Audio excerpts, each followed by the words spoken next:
د مقاومت جبهې او طالبانو ترمنځ جګړې امریکا خبرې اترې غوره لار بولي. سلام، ستړي مشئ، وخت مو بخیر. داسې مهال چې د افغانستان د شمال لږ تر لږه په 3 ولایتونو کې د مقاومت ملي جبهې او طالبانو ترمنځ د جګړو راپورونه ورکړل شوي، تازه د امریکا د بهرنیو چارو وزارت د خبرو له لارې د ستونزو په حل ټینګار کړی دی. له اختر وروسته په پنجشیر، بغلان او تخار کې د طالبانو او مقاومت جبهې ترمنځ د جګړو په دوام د امریکا د بهرنیو چارو وزارت وایي یو حل لارې ته د رسیدو لپاره خبرې اترې غوره لاره ده.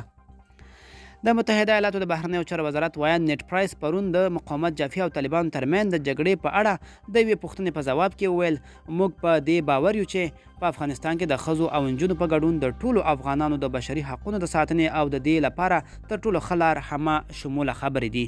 موږ پر طالبانو فشار راوړو چې د افغان ټولنې د ټولو استازو لکیو ښځو او نجونو په ګډون ټولګډونه خبرې کې برخه واخلي. له دې وړاندې د امریکا د بهرنیو چارو وزارت ویلي و چې په افغانستان کې د طالبانو ضد له هیڅ وسلوالې ډلې ملاتړ نه کوي. تازه په کابل کې د افغانستان لپاره د اروپایي ټولنې ځانګړی استازی توماس نیکلسن هم د طالبانو د کورنیو چارو وزارت سرپرست سراج الدین حقاني سره کتنه کړې ده.